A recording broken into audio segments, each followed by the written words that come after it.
फ्रान्समध्ये जसं पॅरिस शहर आहे, तिथं सकाळची फॅशन संध्याकाळी जुनी होते. तशा ह्या अपेक्षा आहेत. अपेक्षा ह्या सकाळी केलेल्या अपेक्षा संध्याकाळी असू शकत नाहीत. अपेक्षांच्या मध्ये खूप बदल होऊ शकतात. आणि जसं लिहिलेलं असतं तसं घडतंच असं. अलीकडच्या काळात आता जात-पात, धर्म ह्या विषयाला थोडासा फाटा मिळाला. शिक्षण म्हणजे आता जी लग्न होतात, म्हणजे माझ्या मतानुसार जे हाय प्रोफाईल लग्न होतात ती त्या मुलाशी किंवा मुलीशी न होतात, त्यांच्या प्रोफेशनशी होतात, त्यांच्या पॅकेजशी होतात, त्यांच्या जॉब लोकेशनशी होतात. म्हणजे आत्ताच्या घडीला जे लग्न होतात ते अशीच होतात. मिडल क्लासला अप्पर क्लासचं वेध लागलेलं आहे आणि अप्पर क्लासची लग्न त्या पातळीवर होतात.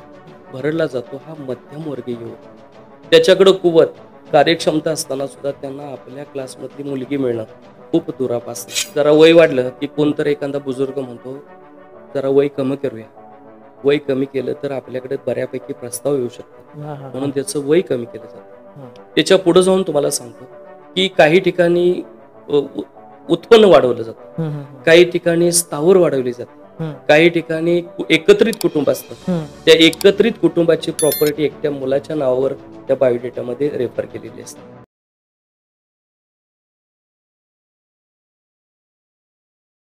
नमस्कार, स्वागत आहे तुमचं संवाद ध्येयवेड्यांशी या पॉडकास्ट चॅनलवर आणि मी आहे तुमचा होस्ट विनोद पाटील.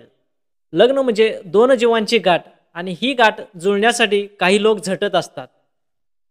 अशाच एका अनुभवी व्यक्तीसोबत आपण आज संवाद साधणार आहोत. श्रद्धा वधूवर सूचक केंद्र शिगाव चे संस्थापक अध्यक्ष श्री दत्तात्रय जाधव सर यांच्यासोबत आपण चर्चा करणार आहोत. समाज बदलतोय पण अजूनही एक चांगला वर किंवा एक चांगली वधू शोधणं काही सहज काम नाही. आज आपण जाणून घेणार आहोत सूचकाचं काम कसं असतं, कोणत्या अडचणी येतात आणि आजच्या जगात जोड्या जुळताना लोकांना काय वाटतं. सर, स्वागत आहे तुमचं आमच्या संवाद ध्येयवेड्यांशी या पॉडकास्ट चॅनलवर. सर्वप्रथम आमच्या श्रोत्यांना आपली ओळख करून द्या. नमस्कार, मी दत्तात्रय जाधव, श्रद्धा वधूवर सूचक केंद्राचे संस्थापक आणि अध्यक्ष. माझं गाव शिगाव आहे. सांगली आणि कोल्हापूर जिल्ह्याच्या सीमेवरचं शिगाव या गावामध्ये 26 जानेवारी 2002 रोजी आम्ही श्रद्धा वधूवर सूचक केंद्राची स्थापना केली. जवळजवळ आज एक 23 वर्ष या विवाह संस्थेला पूर्ण होते. सदर संस्था ही मराठासह सर्व समाजासाठी काम करते. आंतरजातीय, पुनर्विवाह इच्छुक, प्रौढ या सर्व वधूवरांच्यासाठी संस्थेकडून वधूवर संशोधनाचं काम केलं जातं. धन्यवाद सर. सर्वप्रथम आपण वधूवर सूचक कार्यपद्धतीविषयी चर्चा करूया. सर, वधूवर सूचक म्हणून तुम्ही नेमकं काय काम करता? वधूवर सूचक केंद्रामध्ये आज जे विवाह इच्छुक मुलं किंवा मुली आहेत त्यांची आमच्या विवाह संस्थांच्याकडे नोंदणी होते. त्यांच्यामध्ये त्यांची पूर्ण माहिती असते आणि शेवटच्या ह्याच्यामध्ये म्हणजे माहितीपत्रकामध्ये त्यांच्या अपेक्षा लिहिलेल्या असतात. त्यांच्या अपेक्षेनुरूप त्यांना वधू किंवा वर संशोधन करण्याचं काम हे विवाह संस्थेच्या वतीनं केलं जातं. एक योग्य वधू किंवा वर शोधताना आपण कोणत्या गोष्टींचा विचार करता? योग्य वर किंवा वधू निवडण्यासाठी मुलासाठी म्हणाल तर मुलाच्या कर्तृत्वाला वाव दिला पाहिजे, कर्तृत्वाला प्राधान्य दिले पाहिजे आणि मुलीचं पाहताना मुलगीलाही कर्तृत्वाबरोबर संस्काराची सांगड घातली पाहिजे. बरोबर. ह्या दोन्ही गोष्टी आज वधूवर संशोधन करताना पाहणं खूप गरजेचं आहे. सर, आपल्या श्रद्धा वधूवर सूचक विवाह संस्थेकडे नोंदणी प्रक्रिया कशी आहे बरं? ऑफलाईन पद्धतीने असेल किंवा ऑनलाईन पद्धतीने असेल? आमच्या विवाह संस्थेकडं दोन्ही पद्धतीनं नोंदणी होते. ऑनलाईन पद्धतीनं होते, ऑफलाईन पद्धतीनं होते. काही मंडळाच्या वतीने जे मेळावे असतात त्या मेळाव्यामध्ये सुद्धा त्याची नोंदणी होते. फ्री रजिस्ट्रेशन सुद्धा अवेलेबल आहे. त्यामुळं समाजातल्या प्रत्येक घटकातला युवक किंवा युवती आमच्या ह्या प्रवाहामध्ये सामील होणं सहज शक्य आहे. तर लोकांचा डेटा सुरक्षित ठेवण्यासाठी आपण कोणते पाऊल उचलता बरं? मुलांचाही आणि मुलींचाही दोघांच्याही डाट्याला प्रायव्हसी असते किंवा असावी, त्यासाठी त्यांची नोंदणी करताना आम्ही ID प्रूफ घेतो हं. आणि ID प्रूफ घेतल्याशिवाय त्याची आम्ही आमच्या वेबसाईटवर डिस्प्ले करत नाही. हं, हं, हं. मग तो ID प्रूफ शिवाय अच्छा. माहिती प्रसिद्ध आम्ही करत नाही. याशिवाय त्यांचे जे पालक असतात हं. त्या पालकांच्याकडून तसं आम्ही लिहून घेतो की बाबा आमची माहिती योग्य व्यक्तीला द्यायला आमची कुठलीही कसलीही हरकत नाही. अच्छा. वधूवरांची जोडी जुळवताना कोणत्या मोठ्या अडचणी येतात बरं? जोडी जुळवताना आता जोडी जुळवण्याचं काम ही विवाह संस्था कमी प्रमाणात करते. आता ते काम याच्या अगोदर विवाह संस्थेकडे असायचं, मात्र सध्या ते काम पालकांनी किंवा त्या संबंधित मुलांना आणि मुलींना आपल्या हाती घेतलेलं आहे. हं. विवाह मंडळाला वाटतं की ह्या मुलीसाठी हा मुलगा योग्य आहे किंवा ह्या मुलगासाठी हा मुलगा योग्य आहे म्हणून काही ट्रॅक लावलेले असतात, परंतु ते आत्ताच्या घडीला ते ट्रॅक आता कालबाह्य झालेले आहेत. आम्हाला जसं वाटतं हं. तसे त्या मुलाच्या अपेक्षा किंवा मुलीच्या अपेक्षा असतीलच असं नाहीये. बरोबर. फ्रान्समध्ये जसं पॅरिस शहर आहे तिथं सकाळची फॅशन संध्याकाळी जुनी होते, हं, हं, हं. तशा ह्या अपेक्षा आहेत. अपेक्षा ह्या सकाळी केलेल्या अपेक्षा संध्याकाळी असू शकत नाहीत. अपेक्षांच्या मध्ये खूप बदल होऊ शकतात आणि जसं लिहिलेलं असतं तसं घडतंच असं बरोबर. नाही. अपेक्षांच्या मध्ये रोजच्या रोज त्याच्यामध्ये बदल होत असतात. तर सध्याचा तरुण व्यसनाधीन होण्यापाठीमागं लग्न ही एक गोष्ट आहे का बरं? आज जी मुलं वयातली आहेत, जी वयाच्या बाहेर गेली, ती मुलं ह्या सामाजिक किंवा सार्वजनिक कामामध्ये, कार्यामध्ये किंवा कार्यक्रमामध्ये ती मुलं गेली, हं. तर त्यांना एखादा प्रस्ताव सुचवण्यापेक्षा त्यांच्या दुःखावर बोट ठेवण्याचा प्राधान्यानं प्रयत्न केला जातो. हं. काही मंडळी असे आहेत की त्यांना कायम लग्नाचा विषय काढून भेडसावत असतात आणि तो विषय त्या मुलांच्या खूप जिव्हारी लागतो. बरोबर. आणि जिव्हारी लागलं की तो विषय जिव्हारी लागलेला विषय हा मनातून घालवण्यासाठी किंवा त्याच्यापासून लांब जाण्यासाठी ती मुलं थोडीशी व्यसनाकडे वळलेली आम्हाला आढळतात. बरोबर. पण जर त्यांना जर योग्य मार्ग लावला तर माझ्या मतानुसार हां. ही मुलं मार्गावर यायला कुठलीही कसलीही अडचण नाही. आणि ह्या लग्न या विषयामध्ये हं. ती मुलं काही स्वतःच लग्न ठरवू शकत नाही, नाही. त्यांची कुवत नसते. हं. त्यांच्यासाठी ह्या समाजातली जी वडीलधारी मंडळी आहेत, हं, हं, जी मोठी मंडळी आहेत हं. की ज्यांच्या शब्दाला या विषयामध्ये मान आहे, हं. ज्यांना या एकांत्याच्या शब्दाला वजन असतं. हं, हं. काही मंडळी या समाजाचं नेतृत्व करतात, बरोबर. काही मंडळींच्या कडे लोकसंपर्क मोठा आहे. हं, हं, हं. या लोकांनी जर मनाव घेतलं हं. आणि ह्या विषयामध्ये जर त्यांनी थोडासा इंटरेस्ट घेतला तर त्यातले 70% युवक हं. हे निकालात निघाल्याशिवाय राहणार नाहीत. परंतु तसं होत नाही. हं. आज ह्याच्यामध्ये उडी घेताना बरीच मंडळी आढळत नाहीत. हं. साधं मी आहे, तुम्ही तिथं मुलगी द्या, हं. मला ह्या मुलाबद्दल खात्री आहे हं. अशी म्हणणारी, किंवा ह्या मुलीबद्दल मला खात्री आहे, तुम्ही निश्चित तिथं ह्या मुलाला ही मुलगी द्या किंवा त्या मुलीला हा मुलगा मॅच होऊ शकतो, अशा म्हणणाऱ्यांची संख्या आज दिवसेदिवस रोडावत आहे. आणि ती रोडावल्यामुळं हा प्रश्न नुसता गंभीरच नाही तर पूर्णपणे दिवसेदिवस हा तीव्र बनत चाललाय. अच्छा. वडीलधारी मंडळी तर अजिबातच घेत नाही. हां, हां. शेवटी घेणं खूप गरजेचं असतं, पण ती घेताना मला इथं आढळत नाहीये.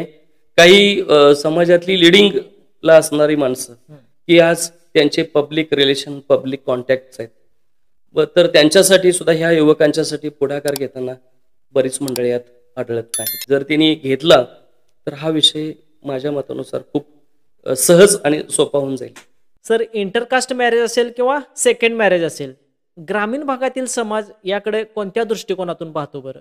ग्रामीण भागातील युवक आंतरजातीय विवाह करायला थोडासा काकू करतो. हं.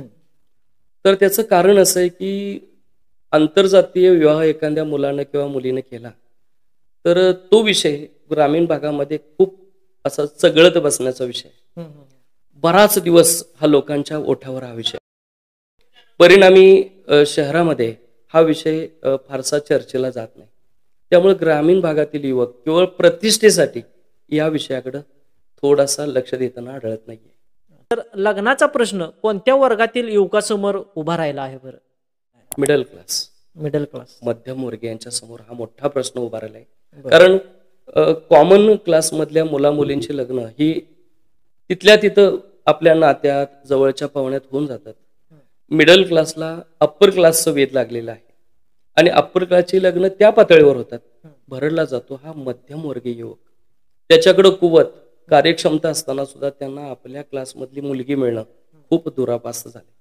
एखाद्या मुलाकडं कर्तृत्व आहे, क्वालिटी आहे, कार्यक्षमता आहे, त्यानं त्याच्या ह्याच्यामध्ये नाव कमवलंय, परंतु त्याला मुलगी देताना बरेच निकष लावले जातात. त्यामुळे खऱ्या अर्थानं मिडल क्लासमधला मुलगा हा तिथं भरडला जातो. पूर्वी साधारणपणे 2003 ते 2007 पर्यंत प्रोफाईल आणि फोटो मिळणं खूप दुरापास्त होतं.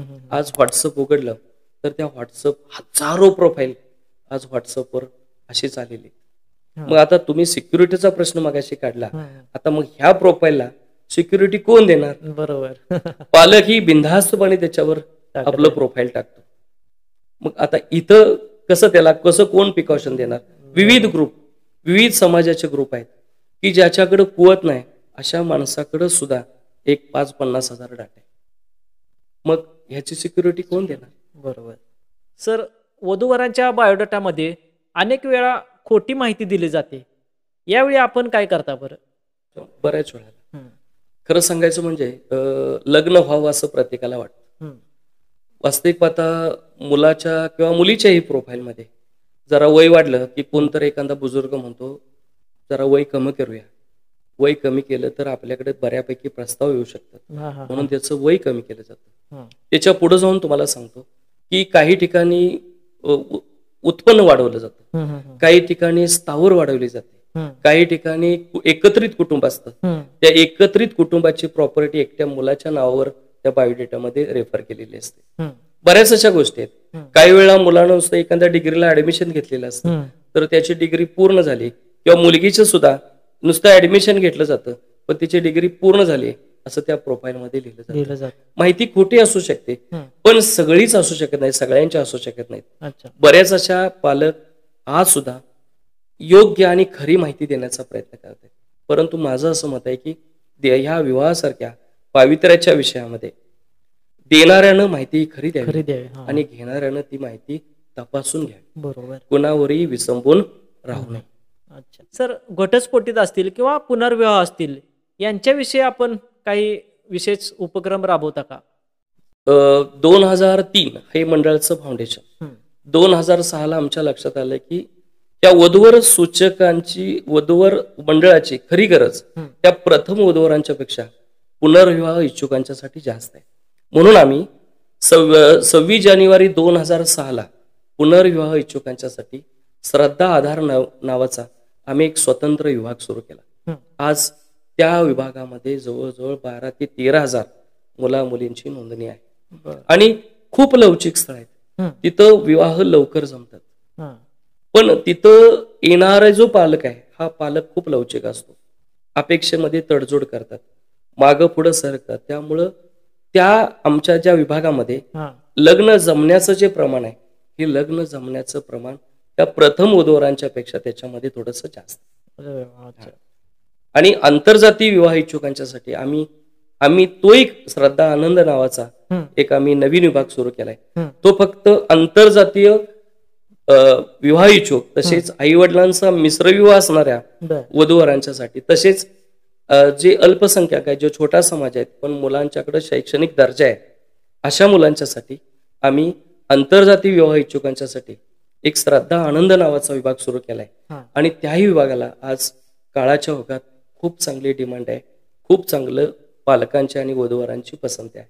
विवाह जुळत असताना मुलींच्या पालकांना काय काळजी असते बरं, व मुलांच्या पालकांना काय अपेक्षा असतात बरं? मुलीच्या पालकांना साहजिकच, कुठल्या मुलीच्या पालकांना वाटणार नाही की आपल्या मुलीसाठी सुयोग्य वर असावा, तो कर्तृत्ववान असावा, मुलीला सांभाळ. आता ह्या काळाच्या ओघात आता मुलीला सांभाळणं, योग्य मान सन्मान देणं, मुलीकडे चांगलं शिक्षण असेल तर त्या शिक्षणाला वाव देणारा असा मुलगा मुलीला मिळावा आपलं, असं निश्चित पालकांना वाटतं, मुलीच्या पालकांना. आणि मुलाच्या पालकांना असं वाटतं की मुलगी ही कर्तृत्व संपन्न असावी, त्या कुटुंबात रुळणारी असावी, आपल्या बरोबरीच्या किंवा आपल्या कुटुंबाला, आपल्या कुटुंबातील सर्व सदस्यांना सामावून घेणारी, समजून घेणारी असावी, असं मुलाच्या पालकांना वाटतं. सर, जातपात शिक्षण, व्यवसाय, पगार या गोष्टीकडे लोक कितपत गांभीर्याने बघतात बरं? अलीकडच्या काळात आता जात-पात, धर्म ह्या विषयाला थोडासा फाटा मिळाला. हां.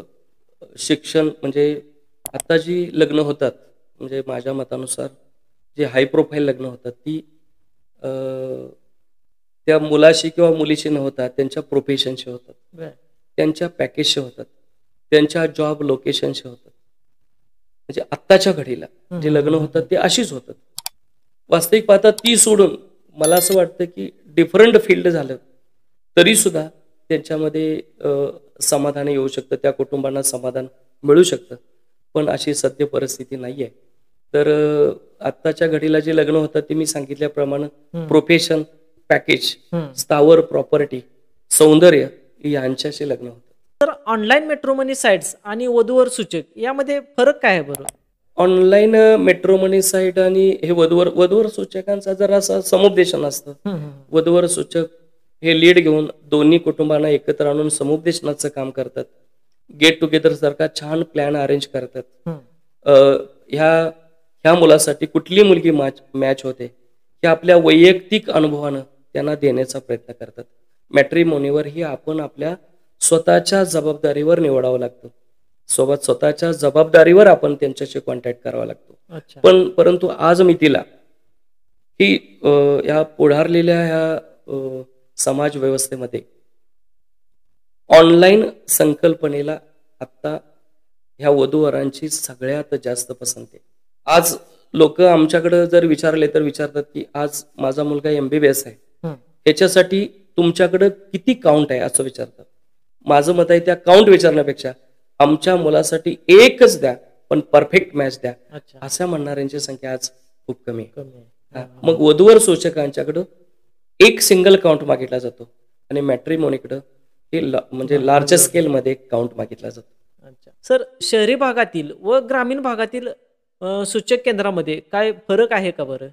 आहे ना. ग्रामीण भागामध्ये ग्राउंड लेवलला जाऊन वधूवर सूचक प्रत्येक त्यांच्या विषयामध्ये सहभागी असतो आणि नेऊन दाखवणं, आणणं, दोघांचं समुपदेशन करणं, चर्चा करणं, तुमचं कुठं चुकतंय, तुम्ही काय बघायला पाहिजे, कसं बघायला पाहिजे, हा ग्रामीण स्तरावर सांगण्याचा प्रयत्न करतो. पण शहरामध्ये तसं होत नाही. शहरामध्ये या गोष्टींचा नक्कीच अभाव आहे आणि ग्रामीण व्यवस्थेमध्ये शेती हा विषयावर अधिक भर दिला जातो. शहरामध्ये शेतीला फारसं महत्व देताना मुलाचे किंवा मुलींचे पालक सुद्धा आढळत नाही. सर, आधुनिक काळामध्ये वधूवर जुळत असताना मुला मुलींचा सहभाग कितपत असतो बरं आता? आज पालक पाठीमागं पडले. बर. हे मुलंच लिडिंग घेत आहेत. आज आमचे जे प्रोफाईल सगळे बघितले तर या प्रोफाईल मध्ये जवळजवळ एक 70% हे मुलांचे नंबर आहेत. हा विषयच मुलं हाताळत आहेत. पालकांनी म्हणजे मी म्हणतो की लहानाचं मोठं बाळ करत असताना, आपला मुलगा किंवा मुलगी करत असताना तिथं हेळसाण झाली तरी चालेल, परंतु त्या मुलाचं 2चं 4 हात करताना खऱ्या अर्थानं त्या पालकांचा त्या मुलासाठी सपोर्ट गरजेचा असतो किंवा त्या मुलीसाठी सपोर्ट गरजेचा असतो. मात्र आज मी तिला ते पालक तिथं मला दिसत नाहीयेत. संपूर्ण विषय ही मुलं हाताळतात, मग मुली हाताळतात. त्या मुलीची समकक्ष असणारी एखादी मैत्रीण, मुलीची छोटी मोठी बहीण, मुलाचा छोटा मोठा भाऊ, चुलत भाऊ, ही युवा टीम हा सगळा विषय हाताळते. ह्या जर वडीलधाऱ्यांनी भाग घेतला तर नक्कीच ह्याला एक आणि स्ट्रॉंग स्वरूप येईल. पण का पण असतो वडीलधारी थोडंसं पाठीमागं मला दिसतंय. आंतरजातीय विवाह असेल किंवा आंतरधर्मीय विवाह असेल, लोकांचा दृष्टिकोन आता बदलत चालला आहे का? पूर्ण. एक 10 वर्षापूर्वी आम्ही हा विभाग सुरू केला, पण त्यावेळी तो ओसाड पडला होता. साधारणपणे वर्षाला एक 100-200 लोकांचे व्हिजिट व्हायचे. आज हजारात येतो आकडा. आणि जात-पात आता फारशी लोक मानत नाहीयेत. त्याच्या पुढे गेलेत, विचारानं लोक पोक्त झालेले आहेत. त्यामुळे हा विषय सहज हाताळताना मला दिसतंय. एखाद्या पालकांना आम्ही विचारलं तुम्हाला आंतरजातीय चालेल का, सहज हो म्हणून उत्तर येतं.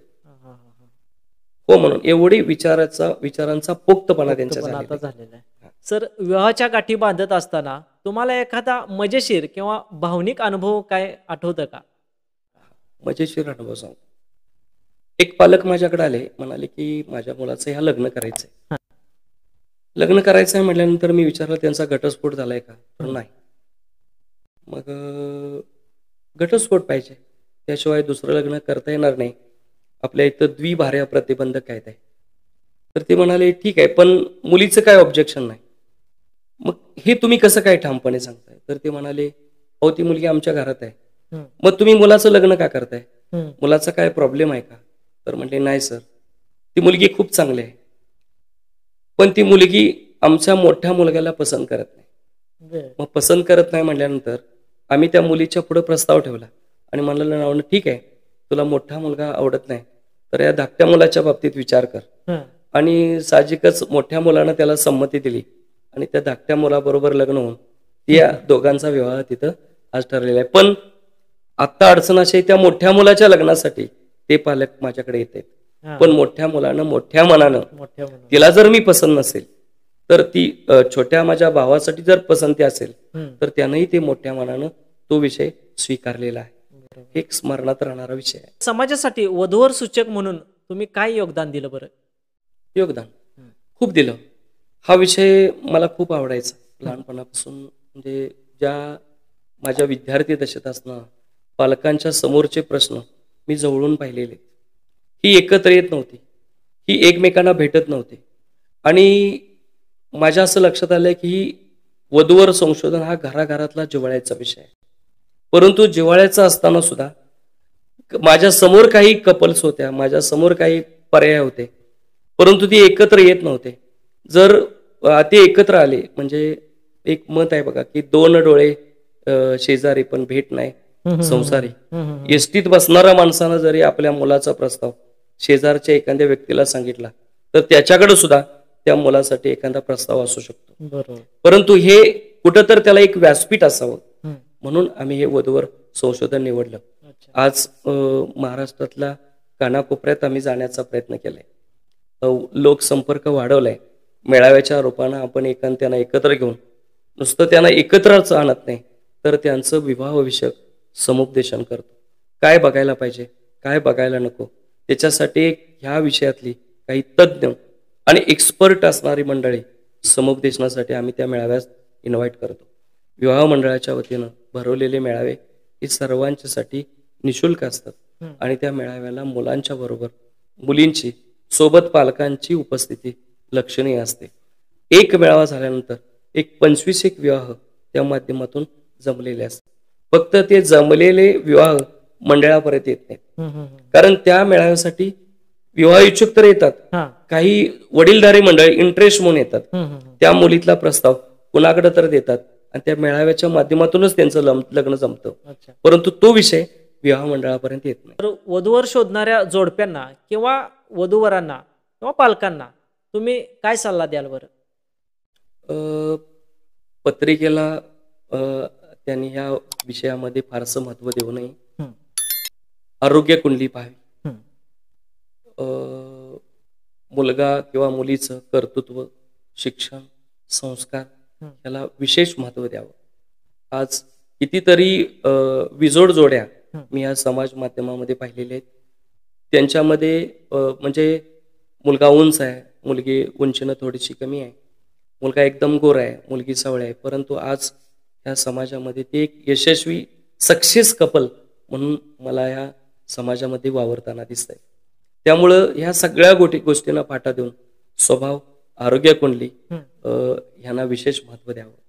विवाह संशोधनावेळी ज्येष्ठ नागरिकांनी यामध्ये सहभाग घेणे महत्वाचे आहे का. वडीलधाऱ्या मंडळीने जर यात सहभाग घेतला तर मी असं म्हणेन की वडीलधाऱ्या किंवा समाजामधली काही ज्येष्ठ मंडळी आहेत, आज ह्यांनी का कोणास ठाऊक या विषयाकडे पाठच फिरवलेले. जर ह्यांनी जर मनावर घेतलं, काही ज्येष्ठ मंडळी, काही समाजाचं नेतृत्व करणाऱ्या मंडळींनी, काही ज्यांच्याकडे लोकसंपर्क आहे अशा व्यक्तींनी, ज्यांच्या शब्दाला वजन आहे अशा मंडळींनी जर ह्या विषयात उडी घेतली तर मी म्हणतोय की एक 70% ही रखडलेली लग्न आहेत, ही 70% निकालात निघून जाते. परंतु त्यांचा सहभाग आज नाही हे आम्हाला पावलोपावली जाणवतं. कारण आज फिरताना त्याचं दुःख फक्त मुलाचे आई आणि वडील असे ह्या आपल्या मुलासाठी किंवा मुलीसाठी फिरताना आम्हाला दिसत आहेत. वलय त्यांच्या भोवतीनं आम्हाला दिसत नाही. त्यांना मदत करणार, त्यांना मदतीचा हात देणार आज घडीला मला एकही म्हणजे एक काही 4-2 अपवाद सोडले तर बाकीचे पालक असेच फिरताना मला दिसत आहेत. थोडं वाईट पण वाटतं आम्हाला. तर सध्याच्या घडीला वधूवर सूचकांची संख्या ही आता सध्या योग्य आहे का अजून संख्या वाढली पाहिजे बरं? साधारणपणे एखादं गाव धरलं तर त्या गावामध्ये 20% ही विवाह इच्छुक मुलांची किंवा मुलींची संख्या असते. साधारणपणे आपलं छोटंसं गाव शेगाव धरलं तर साधारण एक 10,000 आपली लोकसंख्या धरली तर 2,000 पोरं आपल्या गावामध्ये लग्नाचे. ह्या 2,000 मुलांची लग्न जमवण्यासाठी वधूवर सूचक किती पाहिजेत? म्हणजे आज प्रोफेशनल वधूवर सूचक भरपूर आहेत, पण अंतःकरणापासून काम करणाऱ्या ह्या वडीलधाऱ्या वधूवर सूचकांचा याच्यामध्ये खऱ्या अर्थानं सहभाग पाहिजे. वधूवर सूचकांची संख्या अजून भरपूर वाढली पाहिजे, भरपूर वाढली पाहिजे. खूप गरज आहे समाजाला या वधूवर सूचकांची मोठ्या प्रमाणात गरज आहे, खूप वाढली पाहिजे. सर आता तुम्ही म्हणालात की लग्नाच्या गाठी जुळत असताना पण लग्नाच्या गाठी जुळत असताना काही वधूवरांकडून अनेक पालकांचे किंवा वधूवरांची फसवणूक झालेली बरेच उदाहरणं आपल्याला दिसतील. तर वधूवरांना किंवा त्यांच्या पालकांना तुम्ही काय सल्ला द्याल की एखादा वधूवर सूचक शोधत असताना त्यांच्याकडे तुम्ही काय गोष्टी पाहिल्या पाहिजेत? माझं असं मत आहे की मी मगाशी सांगितल्याप्रमाणे मुलाचं किंवा मुलीचं 2चं 4 हात करताना आपण अशा व्यक्तीकडे तो प्रस्ताव ठेवला पाहिजे की पहिल्या आपल्या मुलाचं किंवा मुलीचं लग्न करायला तो कॅलिबर आहे का बघितलं पाहिजे. अशा व्यक्तीकडे आपल्या मुलाचं किंवा मुलीचं प्रोफाईल दिलं पाहिजे. आज कसं झालंय, कोणतरी येते वाऱ्याला तोंड पसरलेली पालक आहेत, कोणतरी येतं काय तर सांगतं आणि त्यामुळं त्यांना ते खरं वाटायला लागतं आणि त्यामुळं ह्या ऋणानुबंधाच्या ह्या विषयात थोडासा व्यवसाय आला आणि व्यवसाय आल्यामुळे थोडीशी फसवणूक होते. त्याच्याबद्दल मी काही नाकारत नाही, परंतु यश नाही आलं की पालकांना सुद्धा असं वाटतं की माझी फसवणूक झाली. वास्तविक पाहता यश आलं तर फसवणूक वाटत नाही, परंतु असं म्हणायचं माझं मत आहे की लग्न हे उरकायचं नाही, लग्न हे साजरं करायचं असतं. परंतु आज पालक लग्न हे उरकताना आढळत आहेत, तर हे लग्न हे साजरं करायला पाहिजे असं माझं मत आहे. त्यामुळं पालकांनी सुद्धा असं म्हणजे आता आमच्याकडेच काही पालक आले की खरं व्यवहारिक ते आम्हाला बनवतात. आम्ही सांगतो बाबा ना ही मुलगी आहे, ह्या मुलीचा हा प्रस्ताव आहे, वाटलं तर आम्ही कॉन्टॅक्ट करून देतो, पुढे तुम्ही याच्यासाठी पुढे ट्राय करा, कोणतर पाहुण्या पहिना मध्यस्थी घाला, तुम्ही स्वतः भेटा, मुला तर मध्ये घाला आणि हा विवाह जमवा. त्यांची तशी या पद्धतीनं जाण्याची त्यांची मानसिकता नसते. ते म्हणतात तुम्हाला किती रुपये द्यायचं सांगा, आम्ही नाही म्हणलं तरी ते आम्हाला व्यवहारी बनवतात आणि इथंच खऱ्या अर्थाने चुकतो. आम्ही एक समजून घेतोय, आम्ही यात मुरलेले ती माणसं आहे, पण असे काही मंडळ आहेत की त्यांना त्यांच्या भावनेशी काही देणं घेणं नाहीये. मग त्यावेळी तिथं कदाचित अडचण होऊ शकते, परंतु माझं मत असं आहे की त्या पालकांनी खूप डोळस राहिलं पाहिजे. सर आपण कर्तृत्व मंच या शोवर आलात, आमच्या श्रोत्यांना मार्गदर्शन दिलं, या ठिकाणी आलात, तुम्हाला कसं वाटते, काय भावना आहेत तुमच्या? खूप छान, तुम्ही एक छानसा आणि सुंदर विषय हाताळलेला आहे. आज हा जो विषय आहे हा घराघरातला विषय आहे. ह्या विषय तुम्ही हाताळताय म्हणजे मला खूप समाधान वाटलं आणि ह्या विषयावर बोलायला मला खूप आनंद वाटला. खूप छान, तुम्ही सुंदर कार्यक्रम, सुंदर हा विषय हाताळलेला आहे. तुम्हाला सर्व टीमला आमच्या श्रद्धा परिवाराच्या वतीनं धन्यवाद. मित्रांनो, ही होती खास भेट श्रद्धा वधूवर सूचक केंद्राचे संस्थापक अध्यक्ष श्री दत्तात्रय जाधव यांच्यासोबत. लग्नाच्या गाठी जुळवताना विचार, काळजी आणि जबाबदारी किती असते ते आपण पाहिलं. जर तुम्हाला हा विषय महत्त्वाचा वाटत असेल किंवा आपल्या नात्यामध्ये हा विषय उपयुक्त ठरत असेल तर हा व्हिडिओ नक्की शेअर करा. आपल्या प्रतिक्रिया, प्रश्न आणि आपले अनुभव आम्हाला नक्की कमेंट करून सांगा. नवीन भागासाठी सबस्क्राईब करा आमचे संवाद ध्येयवेड्यांशी हे पॉडकास्ट चॅनेल. अशाच एका वेगळ्या विषयावर पुन्हा भेटू, तोपर्यंत धन्यवाद.